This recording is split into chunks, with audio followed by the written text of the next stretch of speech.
So hello everyone. On page SEO तो कैसे हम प्रॉपर कर सकते हैं। तो सबसे पहले हम ये जानते हैं कि ऑन पेज एसईओ क्या होता है।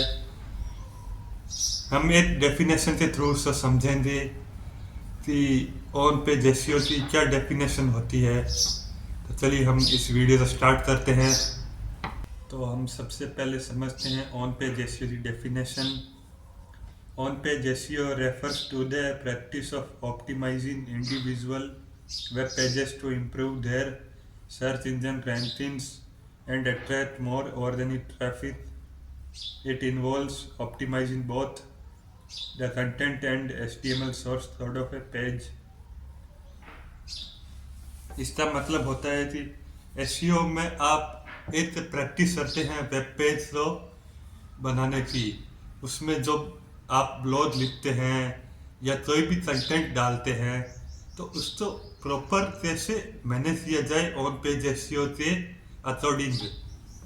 इसमें आप अपना कंटेंट या ब्लॉग लिखते उस पर ऑर्गेनिक ट्रैफिक तो ज़्यादा से ज़्यादा रीच आउट कर सकते हैं। और इसमें दो चीज़ें शामिल हो, सबसे पहले तो होता है कंटेंट एंड देन उसके बाद होता है आपका HTML सोर्स कोड जो ऑप्टिमाइज होता है ऑन पेज एसईओ में। अब समझते हैं कि इसके टाइप्स या की एलिमेंट्स क्या होते हैं।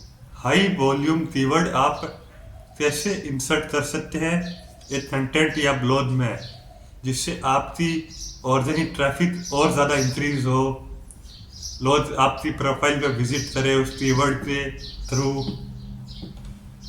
नेक्स्ट है title tag and Meta description. ये सबसे मेन चीज़ है एक ब्लॉग या कंटेंट में। आप एक मेटा टाइटल लिखते हैं जो रिप्रेजेंट करता है आपके उस ब्लॉग का नेम, और मेटा डिस्क्रिप्शन उसका एक रेफरेंस देता है यूज़र को कि उसे कैसे समझे ब्लॉग जो आपने लिखा है। थर्ड है हेडिंग। हेडिंग में सबसे मेन हेडिंग होती है H1। जब आप एक कंटेंट या ब्लॉग लिखते हैं तो उसमें आपको एक हेडिंग देनी होती है जो मेन होती है, जो हेडर को रिप्रेजेंट करती है। तो मैं वहाँ उस जगह इंटरनल लिंकिंग यूज करूँगा। Image optimization. मान लीजिए आप एक इमेज इंसर्ट करते हैं अपने ब्लॉग में, उसमें आप एक ओल्ड टेक्स्ट देते हैं। ओल्ड टेक्स्ट बहुत ज़रूरी होता है इमेज के लिए। अब बात कर लेते हैं कंटेंट क्वालिटी की। आप किस तरह का कंटेंट लिखते हैं या उसकी जो वैल्यू है वो कैसी है। क्या वो कंटेंट बेटर है या वो प्रॉपर ढंग से लिखा हुआ कंटेंट है।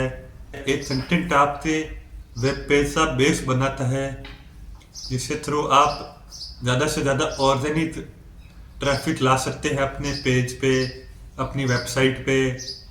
तो मैं ये सजेशन देना चाहूँगा आपको कि आप एक अच्छा कंटेंट लिखें या ब्लॉग लिखें अपने वेबसाइट के लिए या वेब पेज के लिए, जिससे क्या है कि हाईली चांसेस होते हैं कि यूज़र एक कंटेंट को पढ़ने के बाद इंटरेक्ट हो आपकी वेबसाइट के साथ या उस पर अच्छा इंप्रेशन पड़े। अब हम समझेंगे कि इसको प्रैक्टिकली कैसे इम्प्लीमेंट किया जाए। तो चलिए हम स्टार्ट करते हैं। मैंने ये प्लॉट लिखा है एक कंप्यूटर कोचिंग के ऊपर, और मैं चाहता हूँ कि मैं इसमें मेटा टाइटल मेटा डिस्क्रिप्शन दूँ। तो मैं सबसे पहले क्या करूँगा कि मैं इसी ब्लॉग में से एक शॉर्ट लाइन उठाऊँगा और उसे मेटा टाइटल के सेक्शन में पेस्ट करूँगा।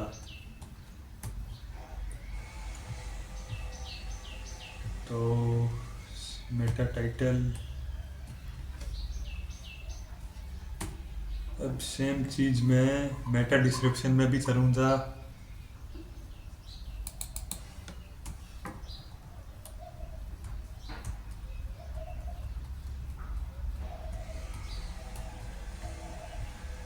है। तो मैं क्या करूँगा, इस इमेज को सेलेक्ट करूँगा, लिंक टू इमेज फाइल। जैसे मैं करूँगा फिर मैं यहाँ देखूँगा कि मेरी इंटरनल लिंकिंग और एक्सटर्नल लिंकिंग दोनों हो चुकी है। हम कीवर्ड की बात किसी और टॉपिक में करेंगे। Thank you so much guys. I hope, आशा करता हूँ कि ये वीडियो आपको पसंद आया हो और इस वीडियो को लाइक करें और मेरे चैनल को सब्सक्राइब करें।